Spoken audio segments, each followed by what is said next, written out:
morning. Greetings to everyone. We join you from the PDP, Progressive Democratic Patriots headquarters on the third floor, Port Mall, to continue our discussion with the people of Tobago and the people of Trinidad and Tobago. Again, greetings to the media and greetings to all. And this morning, we want to focus primarily on the topic of healthcare and healthcare in Tobago. Now, we as the PDP, we would have put forth to the people of Tobago a mandate, starting back in 2016. And in that mandate, we would have shared our intentions for social reform, and we would have also shared our intentions for healthcare. And these things are all connected. And this kind of tails into our last meeting where we spoke about crime. And we need to make sure that our healthcare is going in the correct direction. I want to focus on three parts as it pertains to healthcare. The first part deals with the health and wellness centers. In our mandate, we put forth to you, especially from those persons who are currently assemblymen, they did a social contract, and they did promise the people of Tobago that they and we as PDP would put together a health and wellness center. And what we see currently is that none of these things have occurred. And it has been an issue. There are problems in general with diabetes. There are problems with all these non-communicable diseases in Tobago. And as we well know, the issue of health is not on the backside of things, where you are trying to solve the fact that the person is on their last limbs. What you are trying to do is preventative as well. You want to look at food, you want to look at your general stress levels. There's a list of things that form part of what we call health. Do we see these considerations in the space of Tobago? Yes, doing random 5Ks, right, burnouts, these things are great. But there needs to be an explicit plan put forth to Tobagonians as it pertains to health and our health status. So that's the first point I'd like to raise. The other point is regarding the amount of medication on this island. Apparently, there isn't any or not much medication within the stores and inventory of the TRHA. What that means, for example, there's apparently none or little COVID vaccinations available to us on this island. That is a major concern. Are we saying that Tobago does not need vaccines? Are we saying that the issue of COVID has been solved? What exactly is the plan? Is it that if another COVID outbreak occurs, that we are fine, that there's no issue? Is it that we have someone on the ready, some group on the ready, available to bring in the necessary COVID vaccines for our usage? And we're not just talking COVID vaccines. There are problems with other common medications that are needed, right? And I don't want to list them, but the clear ones that you would think of would be cancer-related and diabetes-related. So this is a concern, right? And we do not have any reports to say either way what really is the status. And I believe that we as a people and we as Tobagonians, we must be aware of these things.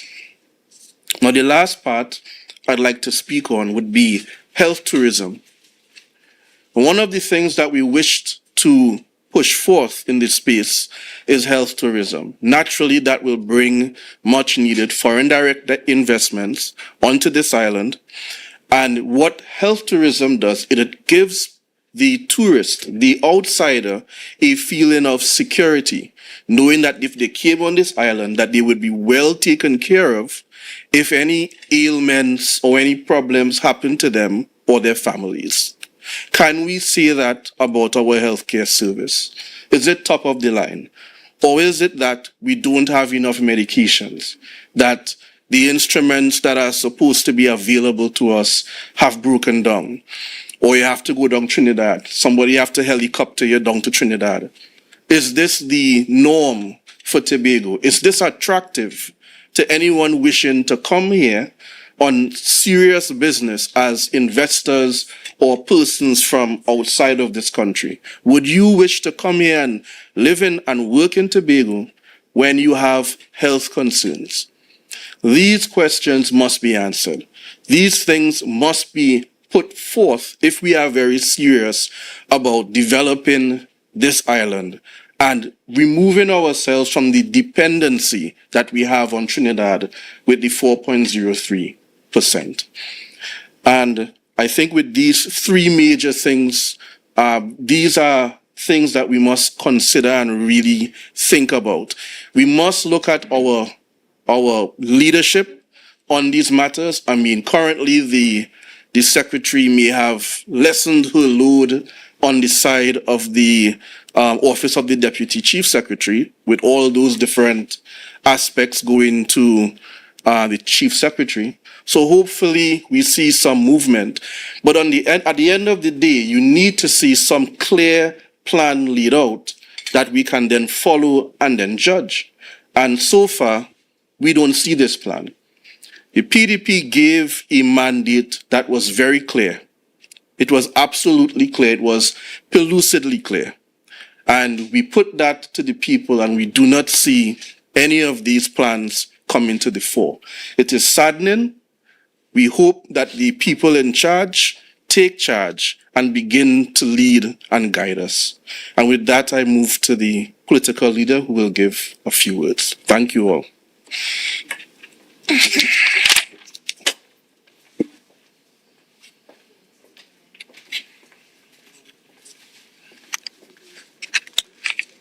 Thank you, Chairman Dr. Sean. And again, we are reporting from our PDP headquarters in Port Mall, Level 3, Scarborough, the beautiful island of Tobago. As I sat there and I listened to our chairman spoke about healthcare, and I think about my own personal circumstances that I've seen, that I've witnessed, I have reached a conclusion when I say to you that the people of Tobago has lost faith in Dr. Faith's management of the Tobago Regional Health Authority.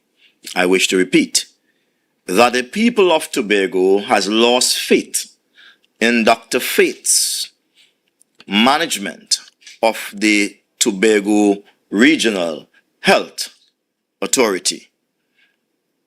We have seen a level of decadence, a level of betrayal of trust that has left persons in Tobago wondering if they can receive any health care in the care at any of our country, our island hospitals, Scarborough General Health Hospital and the Roxborough Hospital, and the 19 I say, health centers. In the year 2022, a woman, a mother, gave birth to a young boy. August, the month was. And as she came out of that state and she looked at her baby, she saw a red bump on the baby's head. The doctors explained that it was a squeeze as the baby would have exited the cervix. But the baby began to act up, cry. And she asked more questions. And then the reason changed. It is meningitis. Right at Scarborough Hospital there, 2022 August. And then the baby began to act up still. One time they placed a tube in the baby's mouth to administer health care. And she awoke and she saw the tube dislodged. At that moment, she began to inquire more as to what's happening. The baby died the other day. The next day, the baby died. That same woman, same August month, 1 year later, gave birth to another baby boy. This time, the baby was apparently doing well. And then she was told that the baby had to be carried to Trinidad for further observation. She had this gut feeling for the second time that something was wrong. We're talking about Scarborough General Hospital. They flew the baby to Trinidad, Port of Spain General Hospital. While the baby was there, she inquired more. What's happening? The baby eventually died again. Got breathless and the baby died. His second boy child. 2 years in a row. When she asked why, they claimed that it's perhaps meningitis. They will send the test to Mexico. Yeah, to confirm. The test came back, it was not meningitis. This is poor patient care we are talking about. Someone has to be held accountable for this. Tobago cannot continue to be this beautiful island where everybody is just taking things cool. I am upset. And I'm saying that we must have a healthcare system that is dependable. Yeah? One that places the patient care above everything else. That is the reason the hospitals were established. As if that wasn't all. A 66-year-old woman, 66, in July 2023, would have gone to Scarborough Hospital just for her routine examination and care at the hospital. And she entered through casualty. 66-year-old Claudine Mills, 66. Then they brought her to casualty and they gave her an injection. Immediately, she had a seizure. And they spent the next 20 minutes trying to revive her. She died. How could someone who have visited the Scarborough General Hospital several times before for a routine checkup on her foot, say it was some bone spur, something like that, how could this person be administered an injection that results in her having a seizure and dying in 20 minutes' time? What went wrong? What went wrong? Are we going to just sweep it under the carpet? See another one. That's not all. It's not all. I'm concerned about a mother who in 2024 took her daughter for a routine checkup. She had some seizures. And what should have lasted about a 2-day visit to the hospital and back on track, the mother was a little bit low on medication. And so she would have gone there. The child had gone there several times before. But this time it was different. This time, based on the mother's statement, she was administered a wrong type of drugs or pharmaceuticals, which resulted in the child almost dying. She spent almost 1 month trying to get it right. Scarborough General Hospital.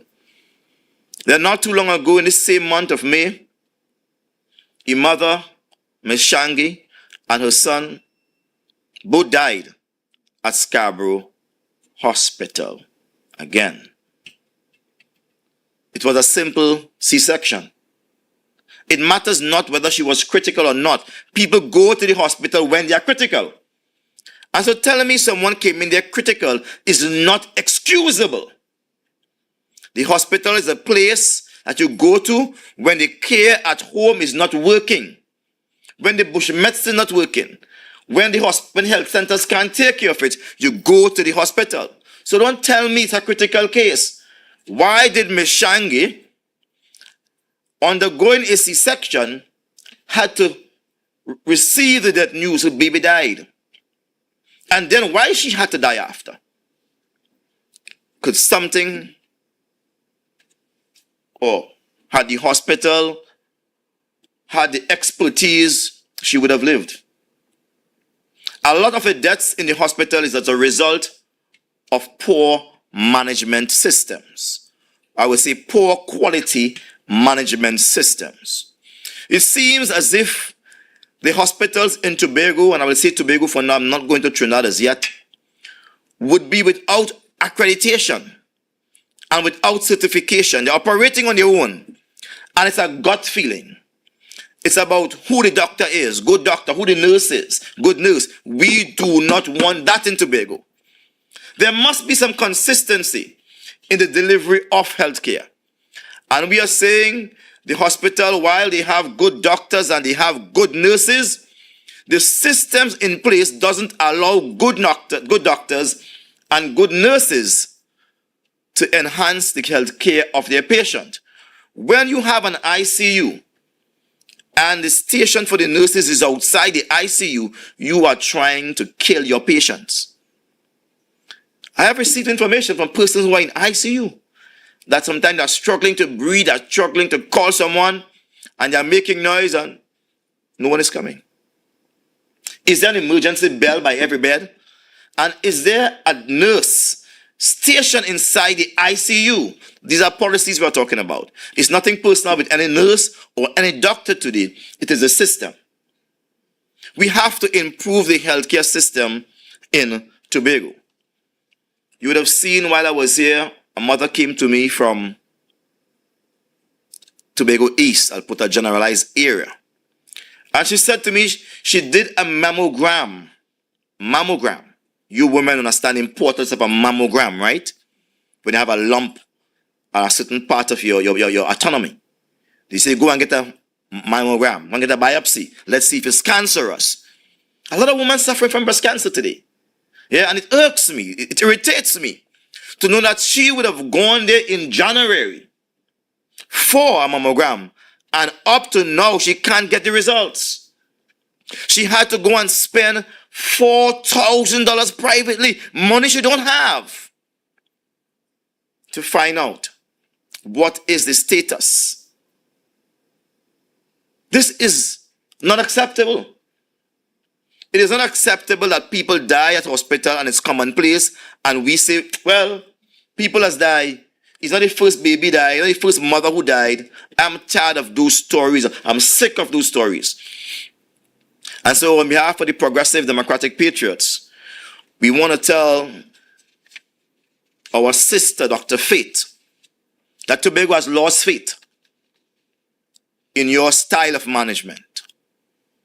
Is there, or is it that the Scarborough Hospital is not accredited and is operating like a goose loose?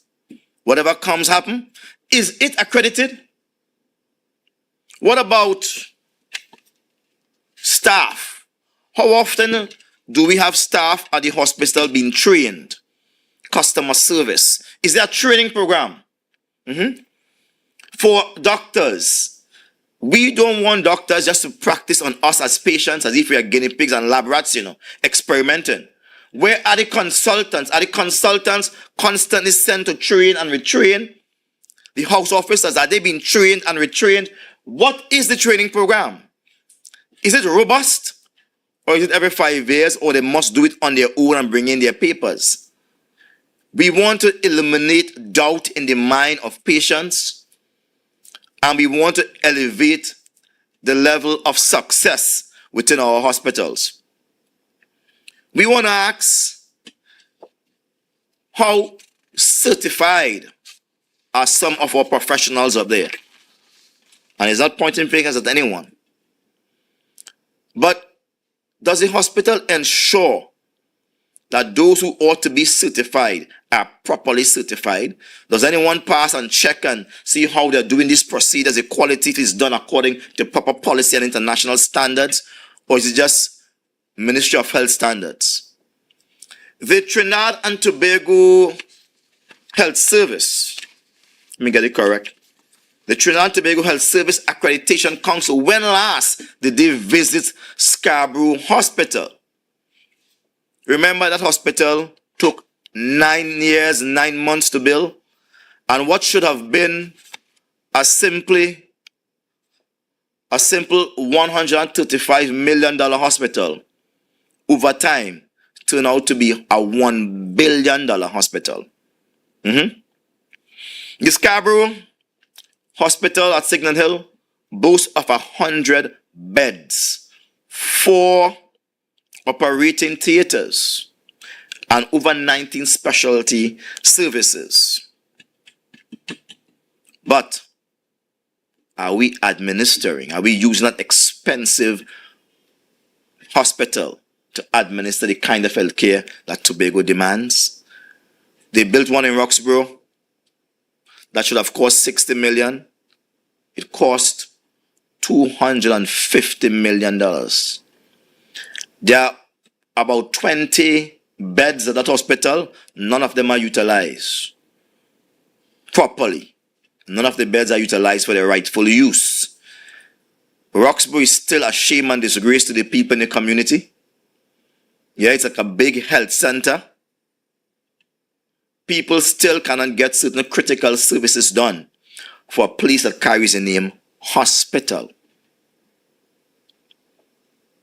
When one asks themselves about the kind of money that's spent and the kind of service that is being delivered, there's a big gap. If you are seriously challenged insofar as healthcare and you have an emergency, they have to take you to Scarborough. They have to take you to Scarborough. As in Scarborough, when you are seriously challenged with a health situation, they have to take you to Trinidad. Where does the buck stop? We were supposed to be preparing Tobago for self-determination, self-governance. Dr. Faith, and the Chief Secretary, they ought to be the ones ushering in that in. But instead, we are seeing decadence, failure. Standing in the house, Dr. Faith is standing in the house and tell us that they have not gotten Roxborough to 24 hours as yet. Whose fault is that? Whose fault is that? That can't be the man on the street fault. We shouldn't be punished for that. If Roxborough has 21 beds that have not been utilized, that should be in operation quickly. We have more than enough doctors from Tobago origin that have studied and are back here. And there are many consultants from all around the world who will be glad to come here to consult with doctors to ensure we have the best health care. Medication has still been produced all around the world, in Cuba right there, and even in India and different places they have been produced.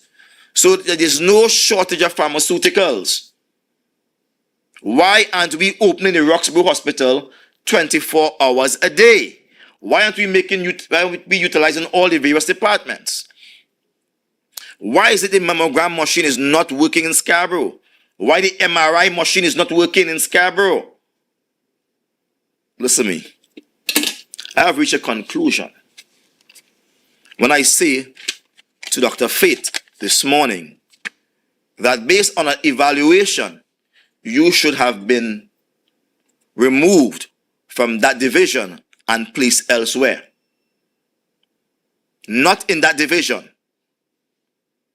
I am not willing to allow Miss Shangi's death and her baby's death to pass off as water on duck's back and another one another day. Let's see what will happen next. What have we learned from all of those deaths? What have we learned? We have had several babies dying in Tobago.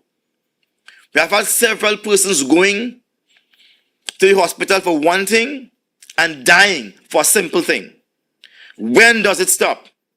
Do we have any evaluation, any assessment, any continuous learning and applying of quality management standards so that Tobago could have some level of confidence? What is the confidence limit in going to the hospital at Scarborough and Roxborough?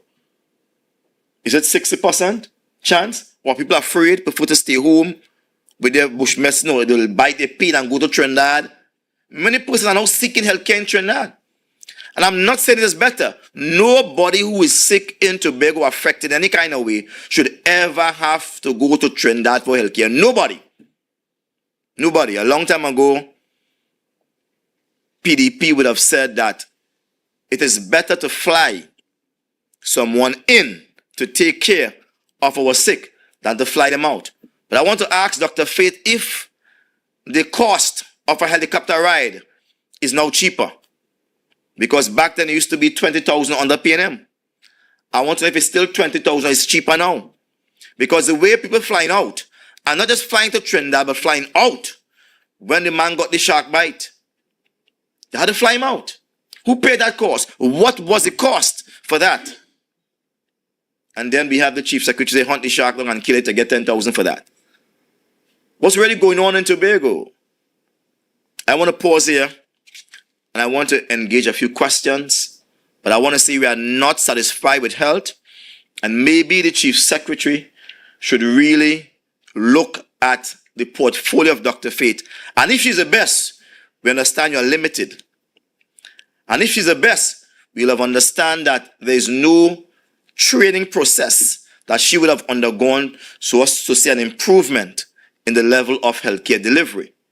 We want the best person to be in charge of our healthcare. Is she the best on the island to be the Secretary of Health? Could we have another? Could we bring someone from outside, maybe in Trinidad, and make them the CEO, or someone from right here who has been abroad for a long time could come back home and be a good CEO? We need to explore these things. Healthcare is not doing well. Personally, I'm afraid to go to Scarborough hospitals. I love the doctors. I love the nurses. They're all my friends. I've had regard for them. But there's no policy in place that says if something goes wrong, this is what will happen. How many persons have been compensated for loss of their loved ones? You had to go bury your dead, you know. Light a candle and sing your wake and beat a drum. Cry. The most they will say is that, oh, we are so sad. We will pay for the funeral for you, as they did with the person from Charleville. We'll pay for the funeral. That can't bring back the lady. It can't bring back an unborn child. What do we say? Forgive you and go again? And then you come and present yourself in a year time saying, vote for us? We're not voting for that again. I'm saying for you, Tobago will not vote for that again. We have had enough of that. Enough of excuses. We want to see big things happen in Tobago. Like when the man got the shark bite, why didn't fly someone in and say, we have a theater here, let's take care of you. Let Tobago get the fame that he was brought back to life, or his limbs were saved in Tobago and he can boast.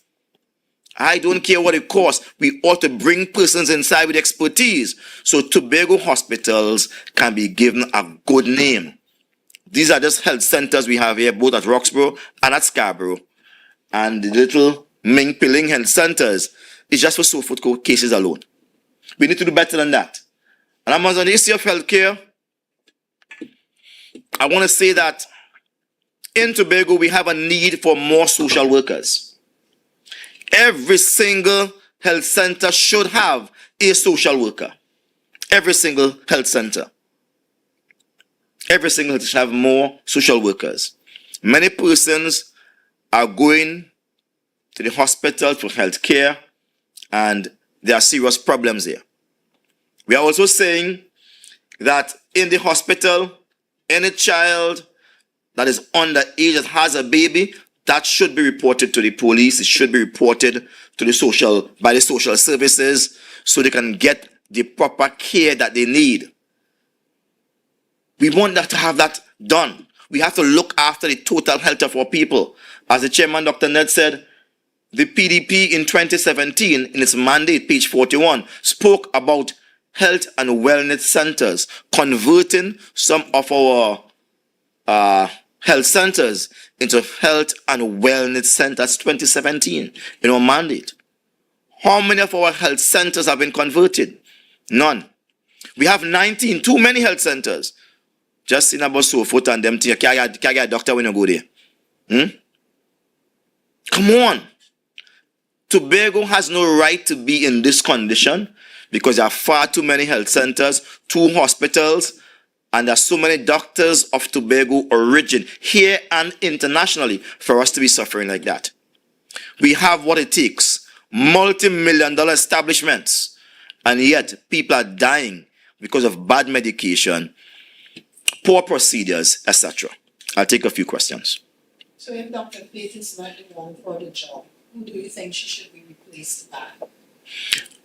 Well, I'm saying if Dr. Faith is not the one for the job, then we should look within Tobago for persons who have definitely shown the ability to manage healthcare and understand healthcare. And if there is none within Tobago, we should look at the diaspora of Tobagonians outside. We have many good doctors from Tobago diaspora that are around the world performing in major hospitals. We could apparently pay them the best price and bring them back, you know? Do you think it's too late for that? It's not too late. One more baby might be saved. One more mother might be saved. One more community might be delayed in plunging into mourning because of carelessness that results in the death of a mother, father, son, or daughter. Dr. Faith has blamed the previous administration for the Roxborough Hospital not being fully equipped to be 24/7. What is your view on that? That's a failed argument, and Dr. Faith cannot be hiding behind what the last administration did not do. The reason why you are there, Dr. Faith, is to fix it. And you said you're going to fix it. But you lost your way. And I wouldn't go into that anymore, because that will may just be a soundbite. I don't want that soundbite. But they all lost their way. When you are given a job, you're not given that job as an OJT. There's no learning curve. You're supposed to come there, plug and play, and begin to administer proper health care to the people of Tobago. They're blaming the last administration. Those days are over. Tobago is not in that mood for old talk. We want to see production. We want to see it. So we're not accepting that. Well, the Health and Wellness Center, we would have, also in our mandate, that's of 2017, far back we go, page 40 and 41, we speak of healthcare. We wanted to convert, use a model, right? Maybe something like Roxborough. Roxborough wasn't built as yet, but use something like a model that was being built and deposit that into all districts of Tobago. So there are 15 electoral districts. Every district should have something like Roxborough, something as big as Roxborough with about 20 beds thereabout. Yeah? Because we are not just planning for our own health care. We want to engage in health tourism. And we're talking about health tourism could be as close as people from Grenada, Trinidad, Barbados. They can come here because we have no shortage of beds. There are beds in excess. All right? Let me go a little further. The old hospital at the fort in Scarborough has 67 beds. If Roxborough has 20 beds, that's almost 70 plus, that's 90 beds. That's not being properly utilized. And yet, people are dying for want of a bed in Scarborough. That should not happen. Why are we allowing the opportunity to house more patients and take care of them to go to waste? That's a question for Dr. Faith to answer. Under my watch, that would not have happened. We would have taken the $70 million that they're using to build a road to nowhere down Sherburn Road down there, right? That's $70 million and use that to properly equip and refurbish our hospitals. A lot of $20 million to cross two little box drain in the back behind it. That could have been used to fix our hospital. The first thing a nation has to do is to protect its citizens. Any threat to their life, limb, etc. And the next level of protection is healthcare. A nation that doesn't have a proper healthcare system, everyone is going to die eventually. And so they must have a healthcare system in place that when one is ailing, one has health complications, they can be restored to normal health and even back to perfect health. So these wellness centers was to take the load off Scarborough, localize it, yeah? We should have done a health audit to all of the persons in Tobago, go in the hills and valleys, know every shut-in, knows those where diabetes is heavily concentrated, where we have high blood pressure, high concentrated, yeah?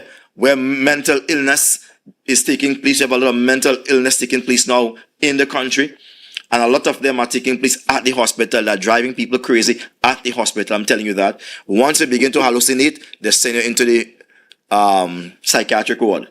And they give that injection. I don't know the concoction of that injection, but once they give you that, you can't recuperate. You're on doom's path. Do you know what I mean? And I'm saying that we have to understand that mental health is something that has to be treated, and has to be treated very carefully. Because a person may go in for a simple matter, but they come out with a very complicated matter. I know persons who have just gone there for a visit, and when they come out, watch me, they're going through. Personally, I know that, right? Personally.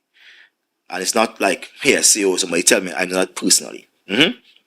So, wellness centers would have been able to nip that in, but in every district, we have convert some of those, of that 19 health center, convert some of that to wellness center, looking at mental health. Sometimes what you eat is important too, right? And a little gym, somebody's gym for the people. We have to make Tobago healthy. And that's the only way we can make Tobago healthy, is by looking beyond these little mini health centers. Put some big health centers like Roxborough there, as a health center. So people don't have to travel to town. And we staff it, and we want to encourage persons from the entire Caribbean to come to Tobago for the best health care. All you have to do is to take it one at a time. One at a time. If Roxborough cost $250 million, and because the PNM was spending the money, it was bad spending it, and it was supposed to cost 60 to 80 million, then they could every year take part of that development budget and say, we're going to build one hospital this year. Let's look at perhaps Lansom side around there, maybe Castara. Let's put a manger one there, or let's put one somewhere down in Mason Hall or something like that. They could determine where is the critical areas based on the analysis of data, etc. Yeah? Any further questions? And so in closing, I want to say to my colleague, Dr. Faith, it is not enough to know the answers when you're outside. When you're outside, you know all the answers on press conference. When you're in opposition, soon as you get inside, you don't know no answers. You're blaming the man who left office years ago. Say, that is them, do that. Why you can't do this? We don't want to hear your silly excuse. Get down and do the job. If you can't do the job, resign, walk, and allow someone who is capable to do the job. Thank you very much, and may God bless you all.